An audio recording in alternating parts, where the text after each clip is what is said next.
kaya.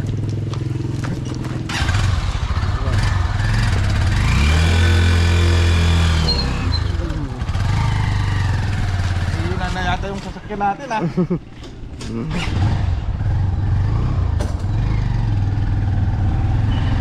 Ganito po ang buhay ng probinsya. Tuwing umaga, pupunta magdilig ng halaman.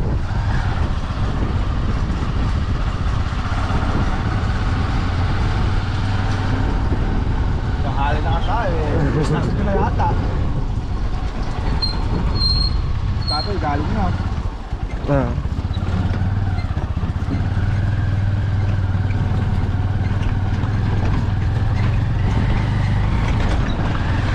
Papunta po kami, magdidilig po kami ng halaman po namin.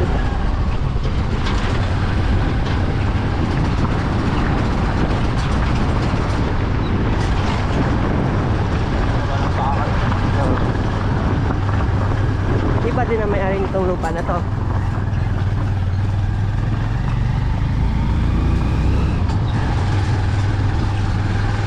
Amatay naman.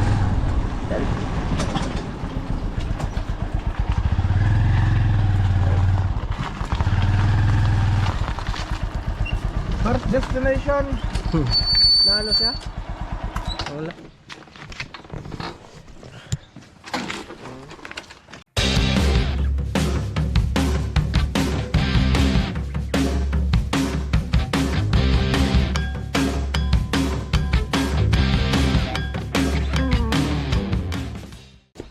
So yun, good morning mga kalabarkan. At welcome back again sa ating panibagong episode. So sa episode pala na ito mga tropa magdidilig muna tayo ng halaman. Tapos mamaya siguro gagawa tayo ng kulungan ng manok. So kahapon pala kumuha kami ng bayog. Kasama ko pala mga tropa si Kalabarkan Jay. Gandang umaga sa inyong lahat. Kami po ay magsisimula po, magdidilit na po ng halaman. Ay mamaya po, gagawa po kami ng kulungan ng manok para paramihin po namin ang amin alaga. So yung kukulong pala natin dun mga tropa is yung astrolop. So yun kasi yung mga maitlog na manok mga tropa. So yun yung gagawin natin. So maganda kasi yung anong tawag dun, yung paitlog ng mga manok na yun, kaya susubukan kong paramihin sila. At habang nagpaparami tayo ng lahi ng astrolop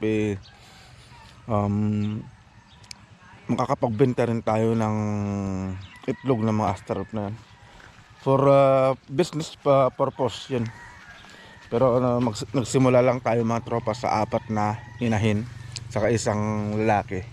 So ngayon bali mayroon na tayong 13 na inahin saka isang lalaki. So yun yung paparamihin natin. Right, so yun, magsimula na si Jay. So yun, sisimulan muna natin yung pagdidilig mga tropa. Right, let's go.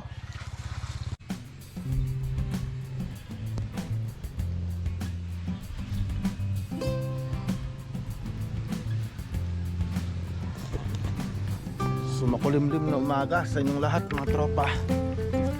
Makulimlim na naman dito sa amin. Parang pinapaasa lang tayo sa ulan.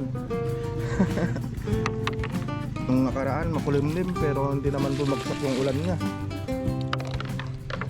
Sana kahit na isang beses umulan naman sana para mabasa yung lupa dito.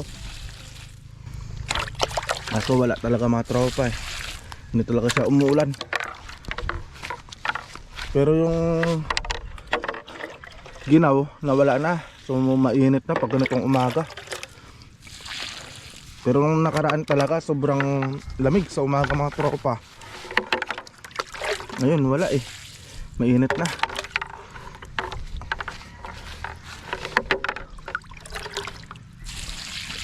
Ito pala yung mga tanim natin na mga talong, no. Ito pala yung mga nalanta. Pero ngayon ayan tumubo na yung dahon. So pangalawang araw pa lang to. Pangatlo pala. Pangatlong araw simula nung natanim natin to mga tropa, itong mga talong. Mga bagong talong na yan. Yung isa doon, umuusbong na rin, no. So mabilis lang din naman yung magpalaki ng mga tanim. Basta araw-araw nadidiligan, no. Tapos sasabay na rin natin sa paglalagay ng abono sa linggo. Excuse me. Kasabay din ng mga sili. Lalagyan din natin ng abono yung mga sili, mga tropa. Ay. Maraming gawain ngayon. Dahil gagawa kami ng kulungan ng manok mamaya. Siguro umpisahan namin ni Joy.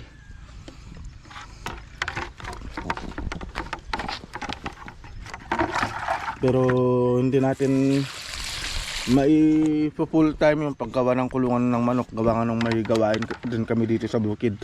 Bali pasulpot-sulpot lang natin na gagawin yun.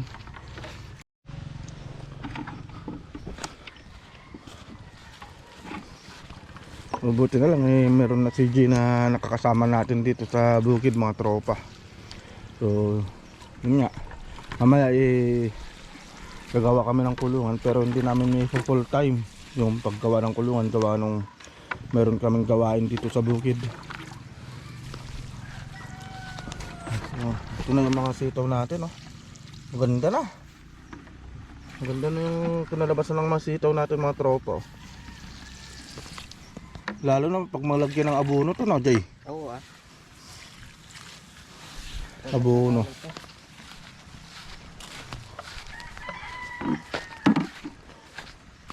So, hindi rin pala tayo nag-i-spray, mga tropa. So all natural lang yung mga pananim natin. Wala tayong ginagamit na spray. Kasi simulat sa pool kasi hindi kami nag-i-spray ni misis ng mga pananim namin. Kasi pag mag-i-spray, yung bunga na yon, namumudod yung mga chemical na yon. Yung chemical yun ang nakakasira sa katawan natin. Mas mabuti yung nature lang, yung tayo ng kalabaw ang ipaalagay natin sa gilid-gilid niya para maganda ang kalabasan ng mga bunga. Tsaka natural din yung lasa ng mga bunga. Tama naman si Jay. Sa bunga kasi namumuo yung chemical na yun din minsan yung kakasira ng katawan natin. Pero syempre sa palengke hindi maiiwasan yung ganun. Kasi kung pang commercial talaga yung pananim mo, talagang mag-i-spray ka para maganda yung kinalabasan ng bunga at mas maraming bunga yung lalabas. Unlike dito sa mga hindi nalagyan ng spray o insecticide, mas kunti yung bunga. Pero yun nga lang, mas sigurado ka naman na healthy yung mga kakainin mo.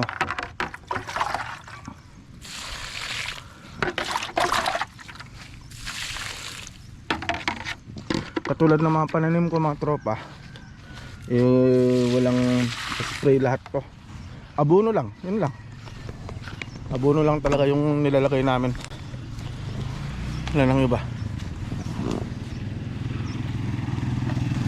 Yung unang hinarvest nga ni Mrs. mga tropa na talong, sabi niya manamis-namis daw. Ibang iba yung lasa.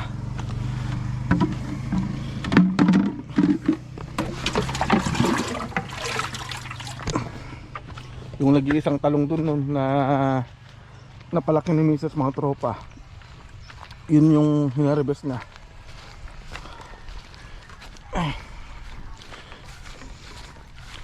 So mabuti na lang, mga tropa, at makulimlim at hindi masyadong mainit yung panahon ngayon, at nakakakilos tayo ng payapa. Hindi yung parang kunting kilos mo lang hihingalin ka na sa sobrang init.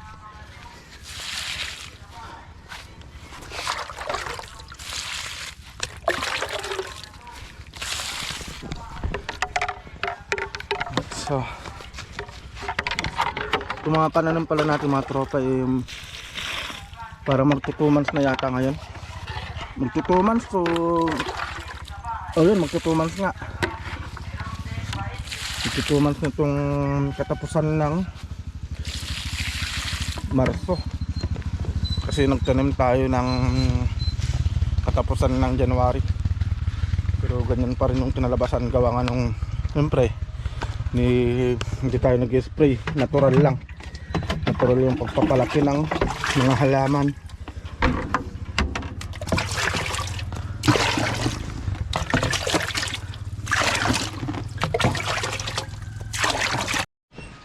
Yung tubo-tubo hindi pa tapos. Hindi pa tapos yun. Yung palang. Yung Wala ganito. pa yun doon. Hindi pa. Hindi pa. Tapos yung ibang sili. Tapos yung malunggay. Kinulang talaga yung tubig namin. Kailangan talaga ng pangalawang biyahe ng tubig. kasi yung mga tropa, yung habang lumalaki kasi itong mga tanim, mas kailangan nila ng mas maraming tubig. Kaya kinukulang na yung isang biyahe ng tubig natin. So bali isang ganito pa kakargahan natin. Ang drum pa.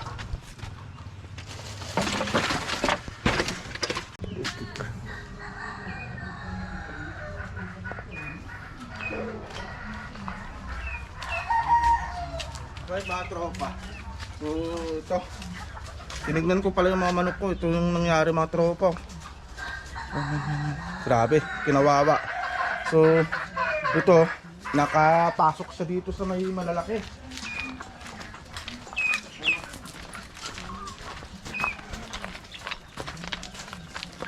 Nakatanggal pala sa dun mga tropa. Natanggal dun. Natanggal dun yung net. Nakapasok to dito sa malalaki. So ngayon ito yung nangyari, kinawawa, pinagtutuka ng mga malalaking ito. Yan. Grabe. So mangyayari dito, tinula.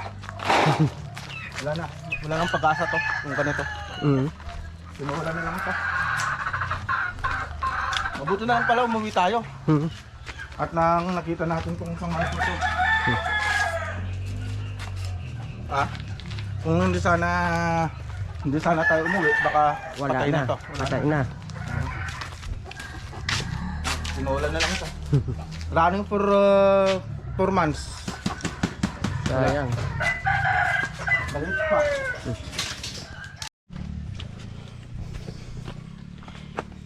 Dito na ulit tayo sa bukid mga tropa. Grabe. Sayang yung manok natin. Inahin pa naman. Ganda pa naman ang inahin na yun. Ang lahi nun, pure na golden boy. Sayang. Nakalusot pumunta sa nag-over the backwood. Ayun, pinagtutuka ng mga malalaki. Kaninang pag-alis natin nangyari yung paglipat niya. Kasi kanina sinilip ko pa yun mga tropa, nandun pa yun sa kabilang kulungan eh. Wasak talaga eh. Ganun katatapang yung mga lahi ng mga manok ko mga tropa. Yung mga yan, yung nandun sa kabila eh, mga pure na sweater. Pure na sweater kasi yung mga yan. Yun, wala tayong magagawa. Ginusto ng manok yun eh. Choice niya yun. Pero mamaya ayusin ko yung kulungan na yun mga tropa. Ay, sayang naman yung manok natin.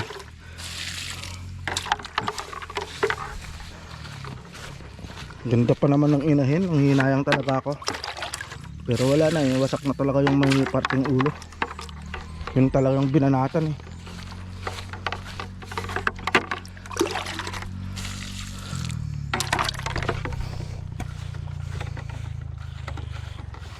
Gulat nga ako kanina matropa eh, pagdating ko dun sa bahay. Sabi ko, ba't parang may umiiyak na manok?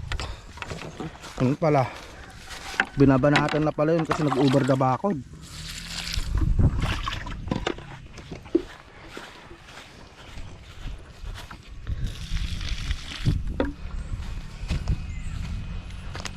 Ano Jay? Palang na? Ganito pala to tropa. Kasi itong damo na to, ito ang nag-aagaw ng sustansa sa tanim natin. Kaya ang dapat gawin natin dito, tanggalin to at bungkalin yung lupa para yung sibol ng halaman natin maganda ang pagka ano niya. Kasi itong damo na to, ito ang nag-aagaw ng sustansa ng halaman natin. Kaya dapat ito, ninisan natin yung paligid nito, tanggalin ito. Tapos bubungkalin para yung sibol ng halaman natin maganda. Hindi siya hindi payat.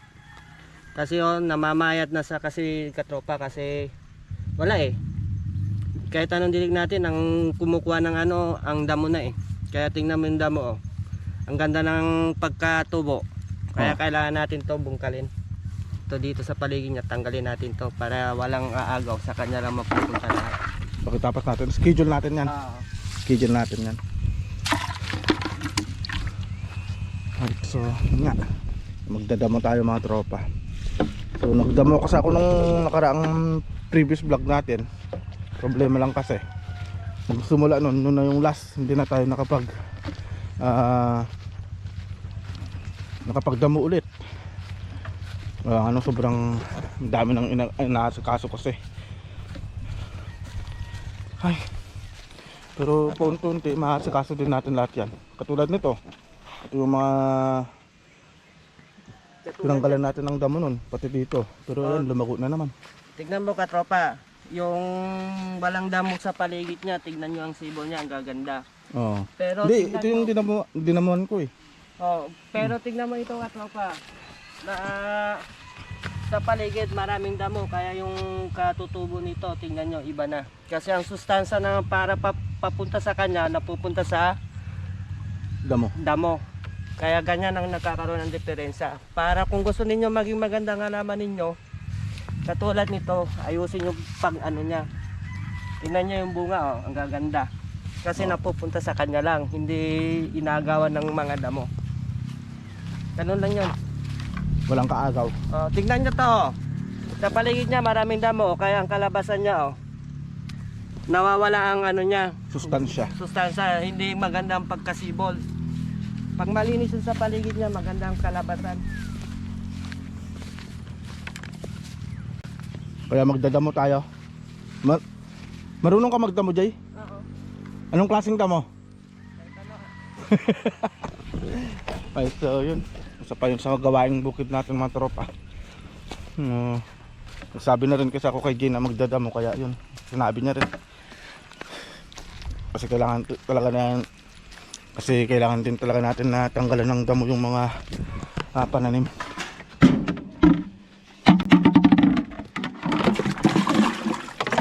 Alright, malapit na rin kami matapos mga tropa. Malapit na matapos sa pagdidilig. Pagkatapos siguro natin gumawa ng kulungan ng manok, Jay.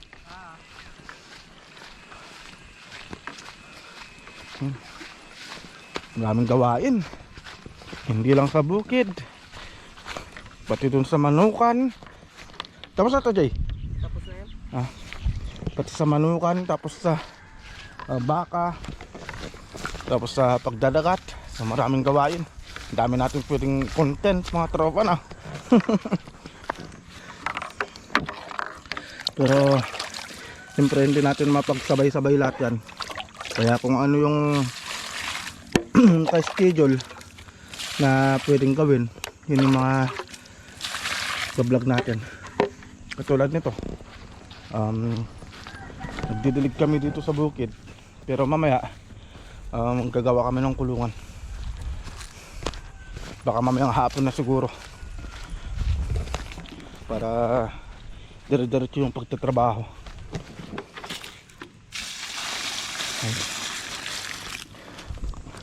Kasi mamaya konti, pagkatapos namin dito, pupunta pa kami ng gitna. Kasi titignan natin yung mga baka, mga tropa. Right. So yun yung vlog natin dito sa bukid mga tropa na. At dito na rin matatapos tong vlog natin na, Jay. Abangan nila yun sa sunod episode yung paano pagbungka ng lupa sa gilid ng halaman. Hindi, muna yung kulungan ng manok. Pero yung sa susunod na episode ng bukid, yun nga, gagawin natin to. Para tignan niyo yung paanong recover ng halaman, kung paano siyang sumibol ng maayos, kung malinis yung gilid niya. Oo. Yun lang. Yun lang. So dito na matatapos mga tropa. Right, so see you sa next vlog natin. O, takpan mo Okay. lang ang camera. Bye!